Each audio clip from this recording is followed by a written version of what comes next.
আসসালামু আলাইকুম বন্ধুরা। রৌদ্রময় বালুচর গল্পের পাঠ ১৪। গল্পটি ভালো লাগলে অবশ্যই চ্যানেলটি সাবস্ক্রাইব করে দেবেন। তো চলুন বেশি কথা না বলি গল্প শুরু করা যাক। যাকে খারাপ লোক ভেবে তোমার নালিশ করতে এসেছ যার কাছে, তারা দুজনই এক ব্যক্তি। আজ মিম আর ফিহা অবাকের উপর অবাক হচ্ছে। এত বড় মাপের একজন মানুষের সাথে তার বান্ধবী এতদিন গাধার মতো আচরণ করেছে না বুঝে, আর তারাও গাধিটার কথা শুনে এতদিন লোকটাকে ভুল বুঝে এসেছে। কত খারাপ ভেবেছে লোকটাকে। মিম: সরি ভাইয়া, আমরা আসলে আপনাকে না চিনে এত খারাপ ব্যবহার করে ফেলেছি। মিমকে সরি বলতে শুনে ফিহার বিরক্ত লাগে। ফিহা: এই তুই কেন সরি বলছিস? ওরা কেউ তো আর আমাদের তাদের পরিচয় দেয়নি, তাই ভুল বোঝাবুঝি একটা হয়ে গেছে। ফিহার কথায় বাম হাত ঢুকিয়ে দিয়ে জাহিদ বলে, এই কটকটি মেয়ে মানুষ, তোমরা একবার জানতে চেয়েছ আমরা কে, আবার বলছো পরিচয় কেন দেইনি? যত সব। জাহিদ তাকে বারবার কটকটি বলছে দেখে তার মাথায় আগুন জ্বেলে যায়। জাহিদের দিকে আঙুল তাক করে বলে, একদম উল্টাপাল্টা নাম ধরে ডাকবে না আমায়। আমার সুন্দর একটা নাম আছে, ফিহা। ফিহা আমার নাম, বুঝেছেন আপনি? জাহিদ: শুনো মেয়ে, তোমার সাথে এত সুন্দর নামটা একেবারেই যায় না। তোমার সাথে ওই কটকটি নামই পারফেক্টভাবে যায়। ফিহা: একদম বাজে কথা বলবেন না আপনি। এই আপনার নামটা যেন কি? জাহিদ: জাহিদ খান নাম আমার। জাহিদের নাম শুনে ফিহা ফাঁত করে হেসে ওঠে। হাসতে হাসতে বারবার মিমের উপর ঢলে ঢলে পড়ছে সে। জাহিদের দিকে তাকিয়ে বলে, ওই ওই বাংলাদেশের জাহেদ খা। হাসির কারণে কথা বলতে পারছে না ফিহা। ফিহার কথার ধরন বুঝতে পেরে জিনিয়াও হেসেই ফেলে ফিহার সঙ্গে তাল মিলিয়ে। নাম শুনে এত হাসার কি হলো বোঝাতে পারছে না জাহেদ। ভ্রু কুচকে তাকায় ফিহা আর জিনিয়ার দিকে। জাহেদ বিরক্তিভাব নিয়ে জিজ্ঞেস করে, এত হাসার কি আছে এখানে? আমার নামকে কি তোমাদের কোনো কৌতুক বলে মনে হচ্ছে? কৌতুক বলে মনে হবে কেন? আপনি তো পুরোটাই একটা কৌতুকের গোডাউন, বাংলাদেশের একজন বিখ্যাত হাসির তোপে আর বলতে পারল না ফিহা। কিন্তু এবার ফিহার কথা জাহেদ ছাড়া সকলেই বোঝাতে পারে ফিহা কি বলতে চাচ্ছিল, তাই সবাই একসাথে হাসতে থাকে হো হা হা করে। তাদের এমন হাসি তামাশা দেখতেই বিরক্ত লাগছে আরমানের। এমনিতেই তার হাফ ইঞ্চি মেয়ে অজ্ঞান হয়ে আছে। এক পলক জারার দিকে তাকিয়ে সে ওয়ার্ড্রোব থেকে নিজের জামা প্যান্ট নিয়ে ওয়াশরুমে চলে যায়। ফ্রেশ হয়ে এসে রোহানকে বলে তাদের সবার জন্য খাবারের ব্যবস্থা করতে। দুপুর অনেক হয়েছে, সবার নিশ্চয়ই খিদে পেয়েছে। জারার এখনও জ্ঞান ফিরেনি, ১ ঘণ্টার উপরে হতে চলল প্রায়। দুপুরের খাবার জন্য জিনিয়া এসে মিম আর ফিহাকে জোর করে নিয়ে যায়। এইটুকু সময়েই মিম আর ফিহার সাথে জিনিয়ার বেশ ভাব জমে উঠেছে। যারা সজ্ঞানী থাকলে তার সাথেও ভাব জমিয়ে নিত জিনিয়া। জিনিয়া এমনিতে কম কথা বললেও খুব মিশুক প্রকৃতির মেয়ে। খাওয়া দাওয়া শেষ করি মিম আর ফিহাকে নিয়ে জিনিয়াদের রুমে নিয়ে আসি। মিম, ফিহা, জেরিন আর জিনিয়া ৪ জন মিলে গল্প করতে থাকে। জাহিদ এখনও মুখ ভার করে বসে আছে। তখন তার নাম নিয়ে এত হাসাহাসি করতে দেখে মোটেও পছন্দ হয়নি তার। রোহান তার দিকে তাকিয়ে একটু পরপর হাসছে। এত হাসাহাসি তার কাছে এখন প্রচুর। আরমানের কথা শুনে পুরো থ হয়ে যায় যারা। তার যেন সবকিছুর হিসাব মিলাতে গিয়ে প্যাঁচ গিলে যাচ্ছে বারবার। আরমানের দিকে বোকার মতো তাকিয়ে আছে যারা। কোথায় যেন হিসাব মিলছে না তার, তাই বোকার মতো প্রশ্ন করে ফেলে, আপনি কে? জারার বোকার মতো প্রশ্ন শুনে প্রাণ খোলা এক হাসি দেয় আরমান। হাসতে হাসতে জারার দিকে এগিয়ে এসে বলে, যার কাছে বিচার দিতে এসেছ আর তার আসল পরিচয়ই জানো না বোকামি? আমি আরিফ খানের একমাত্র সন্তান আরমান খান। আরমান তাকে কি বলল সেদিকে কোনো খেয়াল নেই তার। সে তো পলকহীন দৃষ্টিতে তাকিয়ে আছে আরমানের গেজা দাঁতের হাসির দিকে।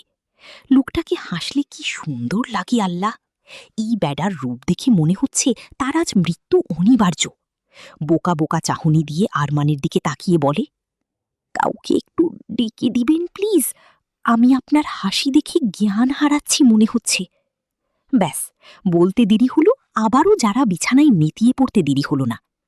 যারাকে আবারও জ্ঞান হারাতে দেখে কিছুটা অবাক হল বেশ আরমান। মানুষ কারো হাসি দেখেও জ্ঞান হারায় এটা সে আগে জানত না।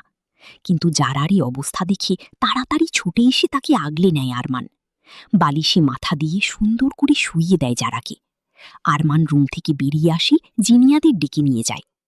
জিনিয়া: ভাইয়া, ওর আবার কি হয়েছে? আরমান গম্ভীর কণ্ঠে বলে, জানি না আমি, আমাকে দেখার পর আবারও জ্ঞান হারিয়েছে। জিনিয়া আর কথা না বাড়িয়ে যারা আধখাওয়া সিগারেটটা রোহানের দিকে এগিয়ে দেয় বিনা বাক্যে আরমান।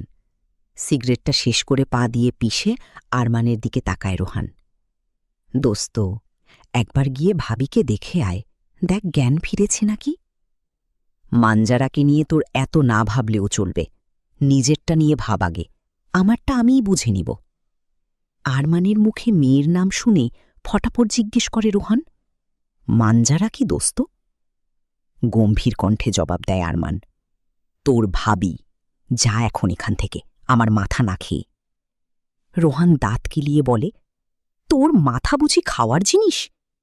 বলে আর এক মুহূর্ত সেখানে দাঁড়ায় না রোহান। দাঁড়ালেই সিধে বিপদ ডেকে আনা। সিগারেটের গন্ধ একটা সেন্টার ফ্রেশ মুখে দিয়ে আরমান রুমে চলে আসে। রুমে এসে দেখে যারা নড়াচড়া করছে। নিজের হাত পা মোচড়ামুচড়ি করে শোয়া থেকে উঠে বসে। মাথাটা ঝিম ধরে আছে তার, তাই মাথায় হাত দিয়ে চেপে ধরে। আরমানের কাছে এই অবস্থায় কিউট বাচ্চাদের মতো লাগছে তার হাফ ইঞ্চি মেয়েকে। উঠে পড়েছেন ম্যাডাম আপনি? কারো ডাক শুনে সামনে তাকিয়ে দেখে আরমান দাঁড়িয়ে আছে তার দিকে দৃষ্টি রেখে। এখনও এখানে এই মানুষটাকে দেখে হঠাৎ করে কান্না করে দেয় যারা। কান্না মিশ্রিত কণ্ঠে বলে, আমি বাড়ি যাব, আমি আম্মুর কাছে যাব, এখানে থাকব না আমি। হঠাৎ করে যারাকে কান্না করতে দেখি ভ্যাবাচ্যাকা খেয়ে যায়। কপালে বাজ ফেলে তাকায় আরমান জারার দিকে। এবার জেরিন জারার কাছে এগিয়ে এসে বলে, এটা হলো আমার বড় আপু জিনিয়া। আমার আপু অনেক ভালো, তোমার হেল্প করেছে। যারা: ধন্যবাদ আপি। ধন্যবাদ দিতে হবে না বোকা, তুমি তো আমার বোনেরই মতো, খুব মিষ্টি একটা মেয়ে। জিনিয়ার কথায় আরমান ঠোঁট বাঁকিয়ে হেসে বলে, পছন্দ হয়েছে তোর? বড় ভাইয়ের কথায় ঝটপট উত্তর দেয় জিনিয়া, হ্যাঁ, খুব পছন্দ হয়েছে আমার জারাকে। জিনিয়ার সাথে তাল মিলিয়ে জেরিনও বলে, আমারও সাদা পরীকে খুব পছন্দ হয়েছে। রোহান আর জাহিদও বোকার মতো বলে, আর আমাদেরও। আরমান গম্ভীর কণ্ঠে বলে, তোদের জিজ্ঞেস করছি আমি, গরু কোথাকার? চুপ করে দাঁড়িয়ে থাক, নয়তো রুম থেকে বের করে দিব। মুখের ওপর অপমান করে দিল দুজনকে। তারা তো সরল মনে বলেছে শুধু পছন্দ হয়েছে, তাই বলে তাদের কথায় কথায় গরু বলতে হবে? বন্ধু হিসেবে একটু যদি সম্মান দিত তাকে এই ছেলেটা। আরমান এবার জারার দিকে তাকায়। যারা আরমানের দিকে তাকিয়ে থাকায় দুজন চোখাচোখি হয়। লজ্জায় পড়ে যায় যারা, তাই সঙ্গে সঙ্গে চোখ সরিয়ে মাথা নিচু করে ফেলে। যারাকে লজ্জা পেতে দেখে ঠোঁট কামড়ে হাসি আরমান। মিম আর ফিহার দিকে তাকিয়ে বলে, ওকে ফ্রেশ করিয়ে বাড়িতে নিয়ে যাও তোমরা, অনেক লেট হয়ে গেছে তোমাদের আজ। বাড়ির লোকেরা হয়তো তোমাদের জন্য সবাই চিন্তা করছে। বলে আরও একবার জারার দিকে তাকিয়ে রুম থেকে বেরিয়ে আসে আরমান। যারা নিজেই ফ্রেশ হয়ে নেয়, খোলা চুলগুলো হাতে সাহায্যে বেঁধে নেয়, গলায় ঝুলিয়ে থাকা হিজাবটা সুন্দর করে পরে নেয়। মাস্ক আর পরে না যারা। ফিহা আর মিম যারাকে নিয়ে রুম থেকে বের হয়ে চলে আসার জন্যে। সবার কাছ থেকে বিদায় নিয়ে বাড়ির বাইরে পা রাখতে যাবে, এমন সময় পিছন থেকে তাদের ডাক পড়ে, তোমাদের একা যেতে হবে না, রোহান আর জাহিদ তোমাদের